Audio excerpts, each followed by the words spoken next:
Donc là je vais vous présenter, en fait je vais cuire une penne façon risotto, c'est-à-dire qu'on le cuit avec du bouillon de poule comme un risotto et on mouille petit à petit peu les penne de manière à ce que se concentre en saveur. Donc là on prend des pâtes sèches, c'est-à-dire des penne régatées. Ensuite donc, on va les parfumer avec le basilic que l'on voit ici. À la fin je rajouterai quelques copeaux de parmesan à l'économe. Une râpée d'asperges crues, de la riquette, du chorizo un petit peu pimenté, ce qui est important, ce qui relève bien le plat, des péquillos, de la courgette donc taillée en cubes,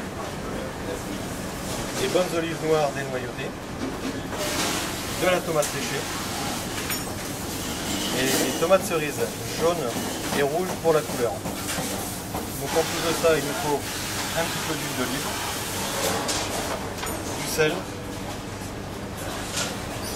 et du poivre.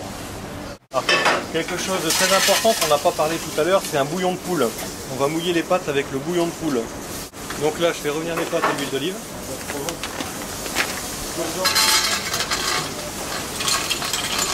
On va ajouter les tomates.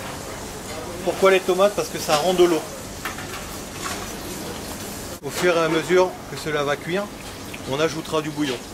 C'est là l'intérêt, parce que des pâtes cuites comme un risotto. C'est-à-dire que ça va réduire, on va remettre du bouillon. Là on voit que ça a déjà bien réduit, donc hop, on remouille, on remet une louche. Donc pendant que les pâtes cuisent, et ben, on taille donc la courgette en gros dés. Le chorizo, on le taille en dés.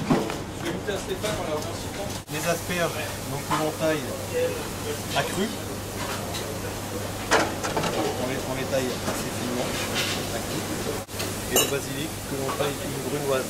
Donc là je prépare les petits copeaux de parmesan avec un économe. Là je vais pouvoir mettre les courgettes, ça fait 12 minutes de cuisson.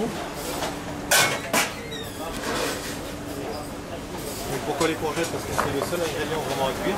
On met 2 minutes de cuisson pour les courgettes. Ensuite, on met tous les ingrédients qui nous restent. Et là, on mélange. Donc on va servir ça en assiette creuse. Et un petit trait d'huile d'olive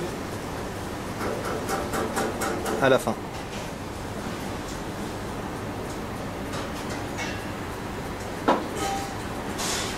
Et vous m'en direz des nouvelles.